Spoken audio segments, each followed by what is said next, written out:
Karanvir and चाहत के बीच में एक बहुत बड़ा फाइट हो गया था, ये तो सबने देखा। अब कहीं न कहीं विवियन उस फाइट में घुस गए हैं और उन्हें चाहत को समझाया और बताया कि तू गलत है। कैसे है और क्या है, इन सारे बातों पे चर्चा करूँगी, बने रहिए मेरे चैनल पे। जी हाँ, करणवीर एंड चाहत में कल के एपिसोड में भी दिखाया गया था कि किस तरह से बहुत झगड़ा हो गया था। हालाँकि प्रोमो तो पूरे दिन न जाने कितने प्रोमो काट कर आया था इन दोनों का झगड़ा के बीच में, कि चाहत ने मार दिए, करण ने उन्हें उसके पर्सनल कमेंट किए। जबकि मतलब कुछ भी था ही नहीं यार, ये बिग बॉस वाले मेकर्स क्या दिखाना चाहते हैं? ऐसा-ऐसा प्रोमो डालते हैं कि ऑडियंस पागल हो जाए बाहर में, और एपिसोड में कुछ नहीं फुस दिखाकर खत्म कर देते हैं एपिसोड को, ऐसा ही किया था। अब देखो विवियन ना इन सारे बातों को मतलब वहाँ पे है, विवियन शुरू से है, सब बातों को सुना है, समझा है। और कहीं न कहीं आजकल जब से नूरान आकर गई हैं घर में और बताया है विवियन को कि yes outside people are liking both of you together and आप लोग को मतवाला 2 बोला जाता है। बीबी हत करके एक हैशटैग भी चल रहा है और उन्हें पता चला कि मेरी वाइफ की फेवरेट चाहत ही है, चाहत को बहुत ज़्यादा पसंद करती है। जब आपके अपने इतने प्यारे-प्यारे वर्ड एक बंदे के लिए बोल के जाते हैं ना, तो आप भी कहीं न कहीं थोड़े से झुकाव हो जाता है। वैसे भी नॉरन से पहले भी विवियन का कनेक्शन हमेशा रहा है चाहत से। वो नफ़रत वाला, प्यार वाला, कहीं-कहीं पे तो ऐसा दिखता था कि अरे मतलब ही इज़ टुवर्ड्स इंक्लाइन हो रहा है, मतलब थोड़ा-सा जो भी आप समझ लो, दोस्ती, प्यार, स्वीटनेस, कुछ चीज़ें ऐसा दिखता था कि कुछ चीज़ें हैं चाहत को जो विवियन को अच्छा लगता है।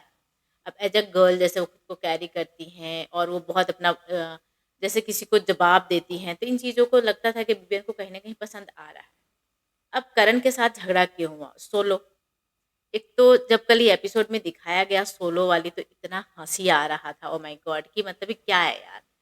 करणवीर दिमाग कहाँ से लगाता है? अब रजत क्या कह रहा है कि चाहत ने सोलो खेला है। अब सोलो का मतलब करणवीर निकाल दिया कि सोलो, मतलब वो सो कर निकाला है। अब वहाँ पे चाहत को भी गुस्सा आ गया, चाहत ने बोल दिया ये तो तूने ही किया है, स्टार्टिंग से सोलो किया है, सो के ही निकाला है। अब वहाँ पे होते-होते इसके जो इन लोगों ने एपिसोड में कट किया है, ये लोग बहुत अच्छे से एडिट करते हैं। अगर जो किसी को विलेन दिखाना है, किसी को गलत दिखाना है, तो उसके पहले वाली चीज़ों को इन्होंने कल कट कर दिया। हुआ कुछ यूँ था कि चाहत ने पहले कमेंट किया था करणवीर के ऊपर कि भाई जो बाहर से तुझे देखते हैं ना, वो तुझे प्यार कर रहे हैं, वो तुझे पसंद कर रहे हैं, पर जो घर में आते हैं, जो तुम्हें सामने से देखते हैं, उसके बाद लोग तुझे नफ़रत ही करते हैं, जैसे वाइल्ड कार्ड। एडन रोज़ के बारे में, कशिश के बारे में बोला ऐसा। अब आप जब टोंट करोगे तो आपको तो सुनने को मिलेगा। विवियन ये बात सुना हुआ था। विवियन वहाँ पर भी किचन में भी मौजूद था जब सोलो वाली बात चल रही थी, जहाँ पे कि अविनाश और करण भी मिलकर बहुत ज़्यादा फन कर रहे थे और उसे भी पता था। हालाँकि बहुत चीज़ें हैं चाहत के माइंड में जो इस वीकेंड के बाद से चल रहा है। तो चाहत इन बातों को सोचते हुए चाहत का दिमाग ऑलरेडी डिस्टर्ब है। अब रिएक्शन कहीं और देना था, रिएक्शन निकल गया किसी और वे में।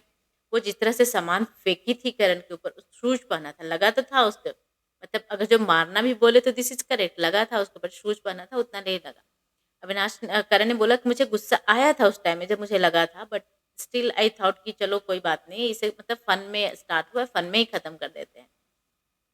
बाद में कुछ ऐसा हुआ कि विवियन करण को बुलाते हैं, विवियन बोलता है ठीक है मैं 5 मिनट में आता हूँ। और जब वो बाथरूम गए तो उन्हें 15 मिनट लग गया। तो विवियन बोलता है कि अच्छा मेरे को 5 मिनट में बोलते हो और चाहत को 15 मिनट बाद पहुँचते हो। तो वहाँ पे चाहत चिल्लाने लग जाती है और पूरा कि नहीं हाँ ये है, ऐसा ही करता है। तो वहाँ पे करणवीर ने बोला भी विवियन को कि अरे मैं कपड़ा धो रहा हूँ तो फिर 5 मिनट में कैसे निकल जाऊँगा? वहाँ पे बातें कुछ और हुई थी कि करणवीर बाथरूम के अंदर है और चाहत को जाना था नेचुरल कॉल के लिए बाथरूम में। तो करण बाहर आते हुए लाइव फीड में बताया भी है कि भाई वो मुझे बोल देती कि मुझे नेचुरल कॉल के लिए जाना है, तो मुझे कितना सेकंड लगता। मैं कपड़ा साइड में रख के मैं कपड़ा धो रहा था, साइड में रख के टॉवेल लपेट के मैं आज खड़ा हो जाता। मेरे मेरे को कितना टाइम लगता। पर उसने बस नॉक किया, बोला कितना टाइम लगेगा? मैंने बोल दिया 15 मिनट लगेगा, क्योंकि मैं कपड़ा धो रहा हूँ, मैं नहा नहीं रहा। और जो 5 मिनट की बातें थी ये विपिन पहले कर रहा है कि मैंने जितने बार बोला है मेहरा को, तो 5 मिनट में निकल जाता है बाथरूम से। तो मेहरा ने यहाँ पे कन्फर्म भी किया कि अरे भाई मैं जब सिंपली नहा रहा हूँ तब तो 5 मिनट में निकल जाऊँगा ना, जब मैं कपड़े धो रहा हूँ तब तो थोड़े टाइम लगेंगे, तो इसलिए मैंने 15 मिनट बोल दिया। अब इन सारे बातों के बाद फिर देखा गया है लाइव फीड में कि विवियन चाहत के पास बैठे हैं और उससे बैठकर समझा रहे हैं कि चाहत कल ना तुम दोनों ही टॉपिक में गलत थी। तो चाहत ने बोला क्या? तो बीबी ने बोला कि देख ये तो तूने जो वाइल्ड कार्ड वाली जो कमेंट किया है मेहरा के ऊपर, अगर जो तू किसी के कमेंट करेगी तो फिर वो तुम्हारे ऊपर ज़रूर करेगा। तो और फिर जो 15 मिनट बातें है उसमें भी बोला कि मुझे नहीं पता था कि तुम बेड पे बैठी है और इसलिए मैंने मेहरा को बोला और फिर मेहरा मुझे क्लियर किया कि भाई मैं कपड़े धो रहा था इसलिए मुझे 15 मिनट लग गया। तो तू वहाँ पर भी गलत थी, बिना मतलब के तुम चिल्लाए उसके ऊपर। तो वहाँ पे चाहत ये बोलते नज़र आती है कि भाई मैंने सॉरी बोल दिया है, इन दोनों चीज़ों के लिए मैंने सॉरी बोल दिया है करणवीर को और करणवीर ने भी मेरे को सॉरी बोल दिया है। कल रात में ही हमारी बैठकर बातें हो गई है। तो भाई ये है बिग बॉस की स्टोरी। बड़ा ही अच्छा लग रहा है यार, अभी पता नहीं जब खत्म होने वाला है तो ज़्यादा अच्छा लग रहा है। अब देखते हैं एपिसोड में क्या कितना चीज़ें दिखाते हैं। Thank you so much everyone. आप लोगों का क्या कहना है, अपना राय ज़रूर बताइएगा और मेरे चैनल को सब्सक्राइब कीजिए, वीडियो को लाइक कमेंट शेयर ज़रूर।